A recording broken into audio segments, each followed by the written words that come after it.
Les saludamos desde Canal UCR, este medio televisivo que se paga con los impuestos que tributan los habitantes de este país, y en este año del 75 aniversario de la Universidad de Costa Rica y del 15 aniversario de este programa, tenemos el placer de tener con nosotros a quien fue la vicerrectora de Acción Social durante el momento en que se creó el programa, la doctora Leda Muñoz, con quien conversaremos una vez que el canal nos invite a hacerlo. Regresamos.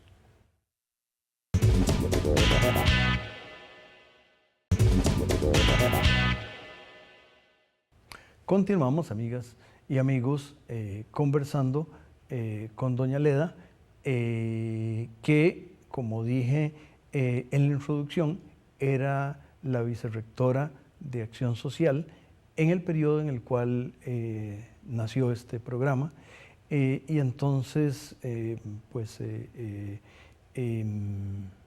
queremos agradecer las decisiones que se tomaron.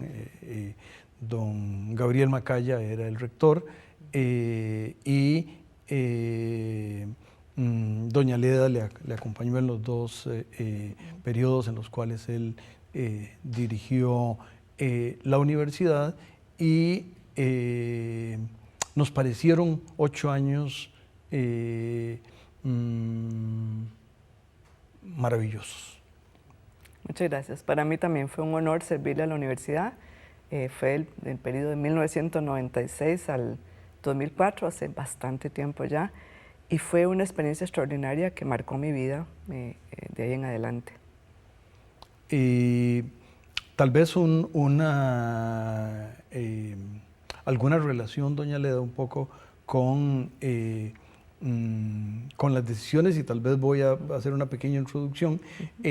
La vicerrectoría tiene una serie de áreas y funciones, pero la universidad tiene medios televisivos, radiofónicos y periodistas, de periodo del semanario, y la coordinación general, precisamente a nombre de la administración de la universidad, la ejerce, y corríjame si en algo me equivoco, la ejerce la vicerrectoría.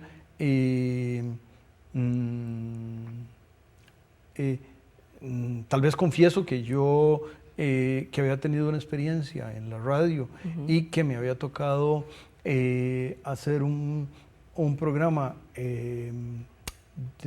de características similares, pero distintas en otro sentido, en Canal 13, le sugería a algunos colegas que por qué no se planteaba eso. Cuéntenos ustedes tal vez un poco su recuerdo de esos. Así es. Usted fue una de esas personas con las que me encontré, afortunadamente, en un esfuerzo que estábamos haciendo de reforzar una de las grandes misiones de los medios de comunicación de la universidad. Estos realmente surgen con dos grandes propósitos. Uno, que fueran laboratorio para los estudiantes. Y esa es una tarea muy difícil para los medios, porque significa constantemente estar formando nuevos cuadros, porque el estudiante viene, aprende y se va. Y no deja de ser difícil para un medio de comunicación que también tiene que estar respondiendo a una rutina muy dinámica día a día, asumir ese trabajo de ser laboratorio. Pero es importantísimo que nuestros futuros profesionales tengan la posibilidad de participar en el funcionamiento de los medios de comunicación que tenemos. Entonces, ese fue uno de los temas que trabajamos mucho, no perder esa gran misión de ser laboratorio. Y la otra gran misión era el que todo el conocimiento que se acumula y que se recopila y se genera en la universidad pudiera compartirse con la ciudadanía de muchas maneras, que es lo que es la acción social, pero una muy especial era aprovechando los medios de comunicación. Entonces, poder contar con expertos en economía, como en el caso suyo, o en otras disciplinas, que pudieran compartir con los ciudadanos su experiencia, su conocimiento y ayudarnos a producir programas de discusión, de debate, de análisis, como este, que ya usted tiene 15 años de estar dirigiendo muy bien. Entonces usted llegó en un momento muy oportuno, en donde estábamos tratando de alimentar y nutrir esa beta importante de académicos involucrarse con los medios de comunicación. Y yo debo decir, no sé si ha cambiado, que además es una tarea que asumen ustedes ad honorem, ¿verdad? Es un trabajo que ustedes asumen por el compromiso que tienen con la universidad y con el país, y que debiéramos agradecerles mucho porque es una tarea adicional, es un recargo de alguna manera a las múltiples tareas que los académicos tienen. Entonces, así es como surge este espacio, ¿verdad? Me parece que lo que buscamos era gente con ganas de hacerlo, con responsabilidad, y desde luego gente, digamos, de un perfil académico fuerte que realmente representara un experto en una rama del saber importante. Otro aspecto que quería traer de esa experiencia es un poco el recuerdo de otras tareas que la Vicerrectoría realizó ahora a la distancia, de, digamos, 10 años de que usted terminó la tarea en la Vicerrectoría. Bueno, se trabajó mucho y con mucha gana, eso sí. Bueno, con el canal de televisión me parece que hicimos varias cosas importantes. Este estudio grabación, por ejemplo, fue una de las cosas que hicimos. Y bueno, algo muy importante fue lograr que se insertara el canal dentro de la oferta de la oferta de cable, porque estábamos fuera. Sí. Y eso realmente nos estábamos quedando un poquito fuera del gran público que estaba siendo cada vez más dominante dentro de esta modalidad de cable, de pago por los canales en cable, y finalmente el canal se puede introducir y eso nos abre una ventana bastante más grande.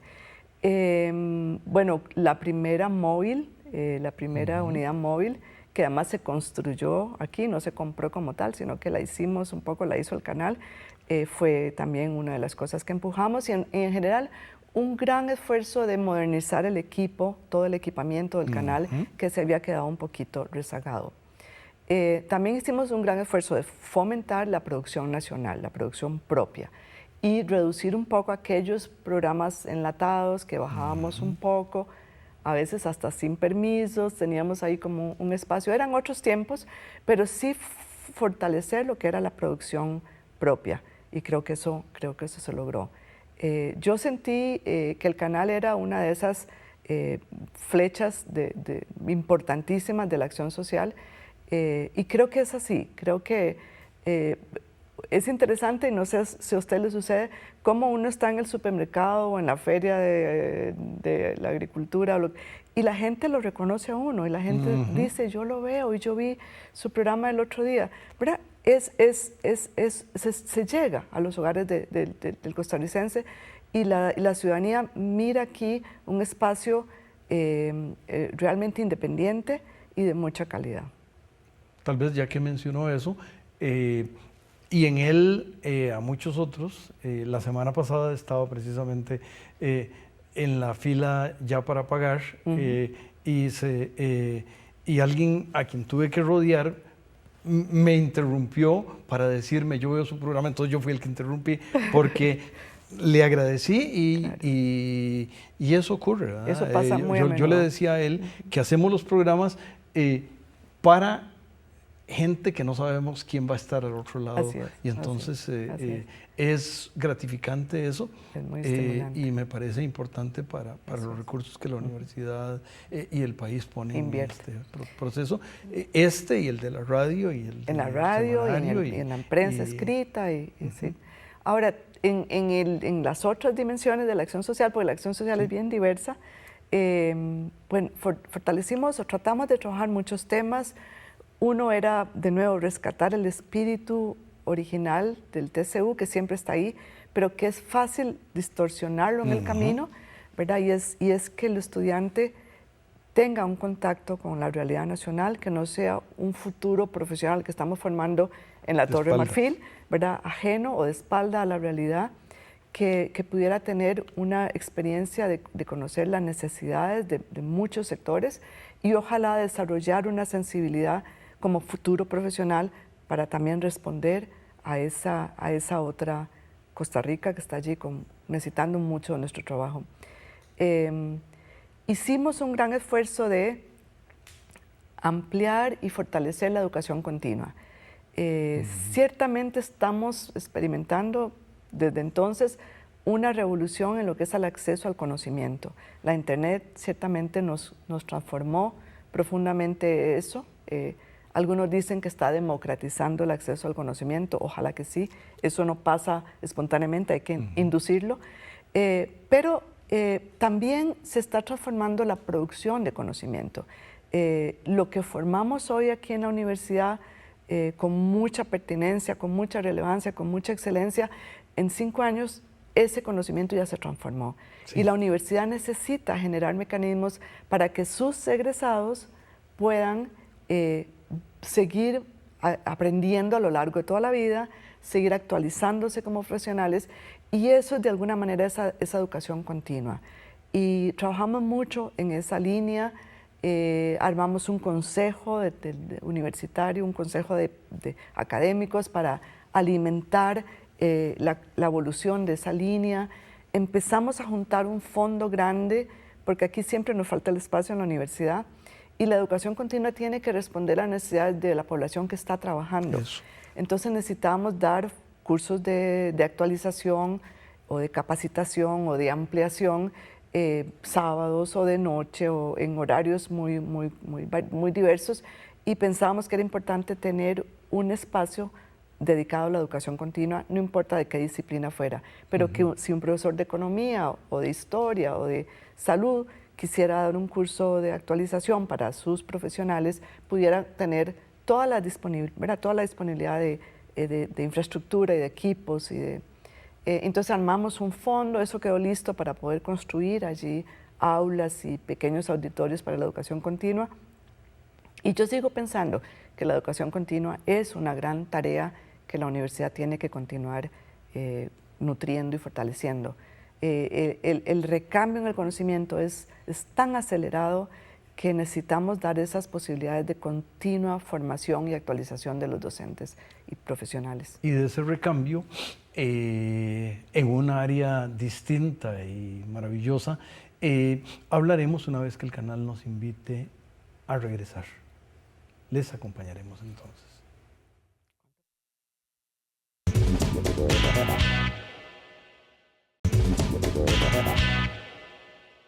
Continuamos, amigas y amigos, conversando con la doctora Leda Muñoz, y ahora vamos a hablar con otra doña Leda, digamos la Leda de 10 años después, y para los que no lo saben y para los que lo saben también, doña Leda dirige la Fundación Omar Dengo, y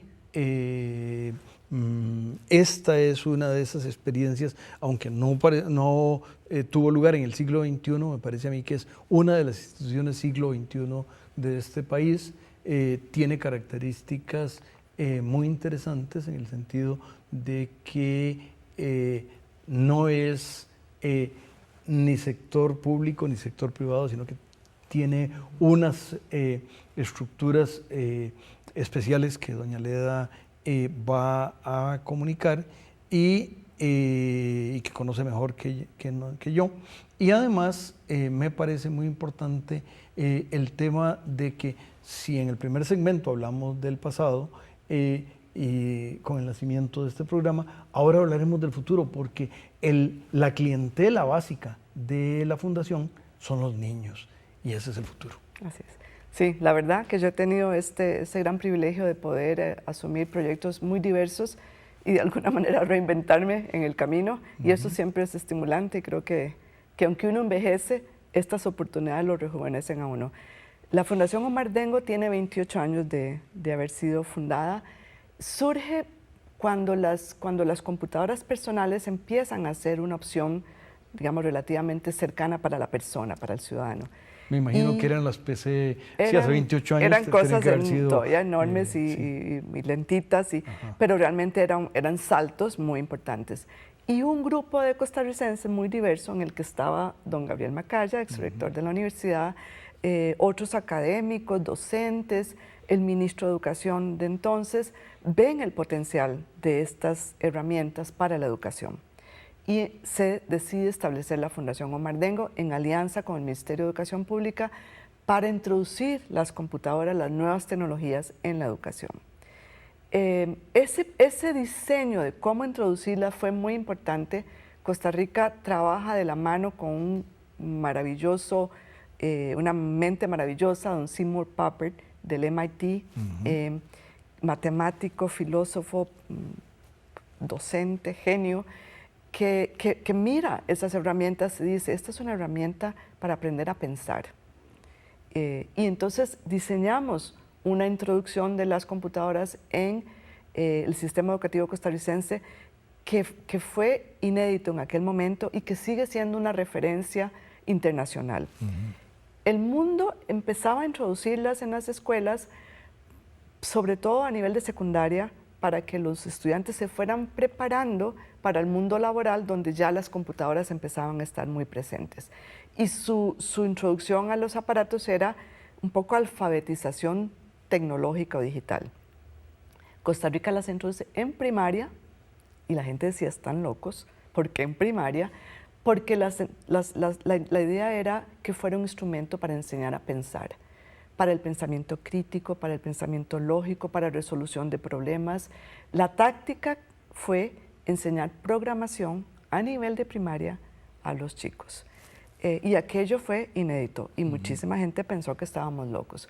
Hoy, 28 años después, cuando tenemos una economía que se ha transformado en donde precisamente servicios y recursos tecnológicos son una de las grandes vetas de nuestra nueva economía, entendemos que haber permitido a estudiantes, además de zonas rurales o de zonas de bajos recursos, que probablemente aún hoy día no tendrían una computadora en su casa, y haber podido experimentar y haber podido aprender de programación, nos está dando una población que tiene un perfil propio del siglo XXI. Y en esa evolución seguimos porque ciertamente las tecnologías están omnipresentes en toda la sociedad costarricense y en la sociedad internacional, y cada vez tienen un potencial cada vez más grande. Desde luego la Internet abrió el acceso al conocimiento, y entonces el docente, que fue por mucho tiempo el que tenía la información y el que compartía y transmitía la información al estudiante, ahora tiene que cambiar su rol, porque la información está a un clic, está en el celular del estudiante. Pero ahí eso es una revolución que se está dando muy gradualmente, pero muy profunda. Tenemos que reinventar. Y sin camino atrás. Exactamente. El modelo educativo del mundo entero realmente se inspiró en el modelo de la revolución industrial. Fue cómo llevamos a todos los jóvenes, a todos los niños y jóvenes de un país a aprender, con un modelo masivo, estandarizado, que es un poco el modelo de la revolución industrial, ¿verdad? Procesos estandarizados y masivos. Y esa fue la educación que nos permitió que todos los estudiantes, de todos los niños y niñas de este país pudieran entrar a la educación primaria.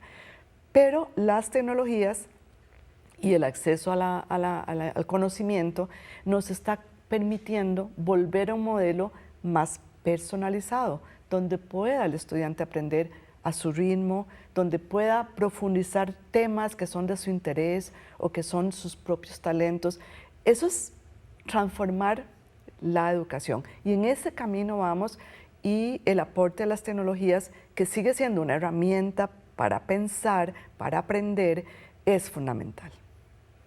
Y digamos, dentro de ese mundo del futuro, por lo de los niños, y mundo del futuro por las tecnologías, digamos, la próxima década de la Fundación hacia dónde se dirige? Estamos trabajando en en tres grandes temas. Uno es llevar tecnologías móviles para que el docente del salón de clase, el de matemática, el de historia, el de español, tenga ese instrumento. Y tenemos que enseñarlo a que pueda aprovechar ese instrumento inteligentemente.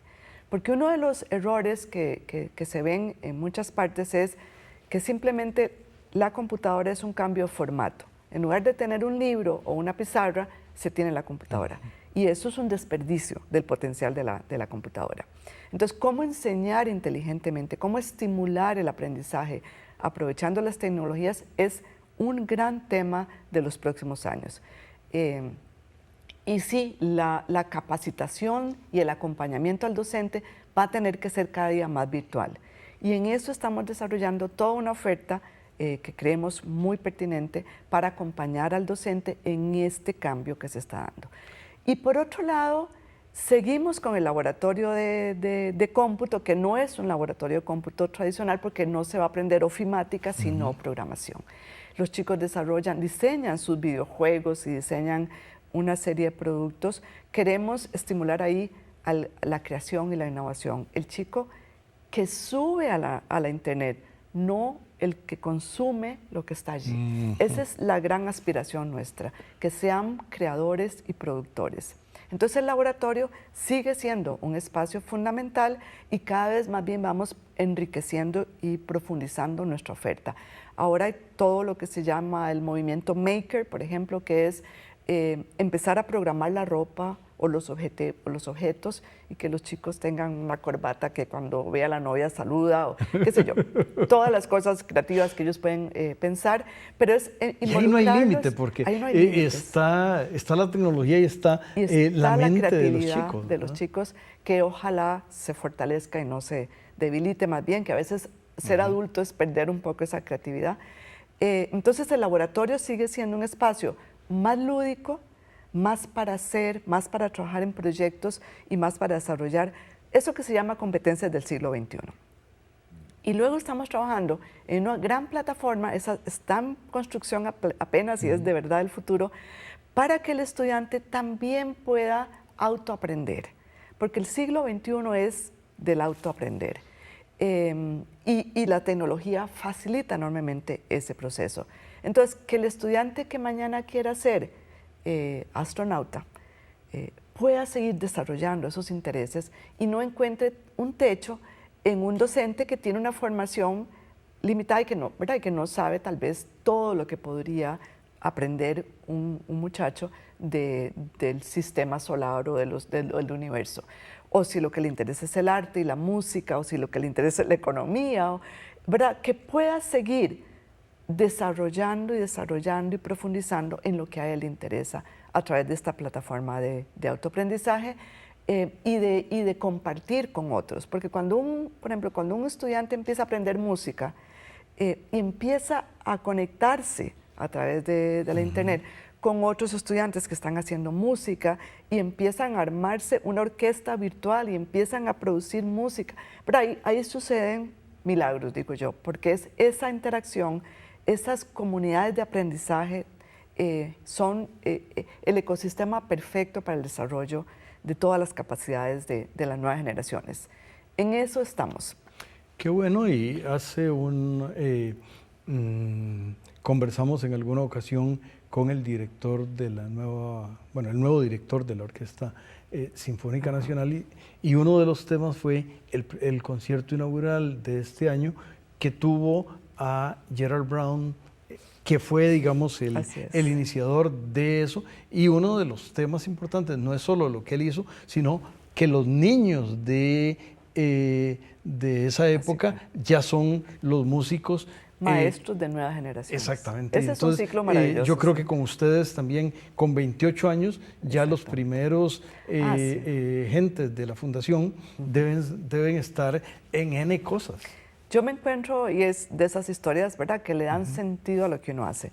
Yo me encuentro de repente en alguna corporación internacional de los gurús de tecnologías, algún costarricense y me dice, doña Leda, yo me formé con la Tortuguita, que era el programa de el lenguaje de programación de entonces, claro. hace 20 años en una escuela allá remota, en una comunidad. Si yo no tengo esa oportunidad que tuve allí, no estaría aquí.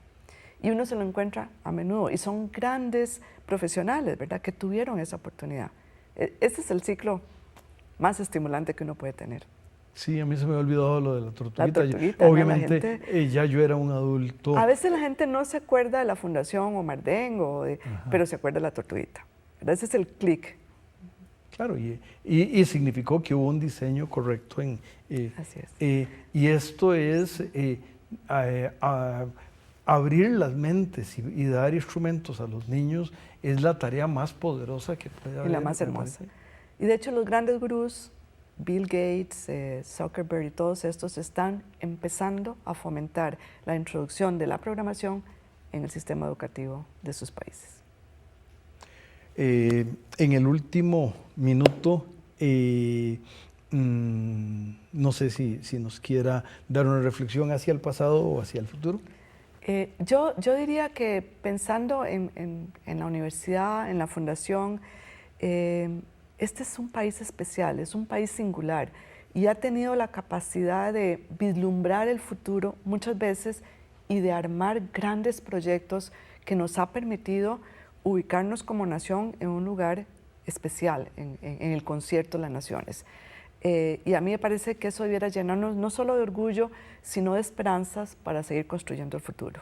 Muchísimas gracias por todo lo que usted ha hecho por la universidad, por el país, y que siga haciendo. Gracias más bien yo de esas oportunidades. Invitamos a las amigas y amigos para que en los mismos tiempos y circunstancias en que nos acompañaron esta semana, lo hagan la semana entrante y por favor quédense con Canal UCR. Adelante, doña Leda.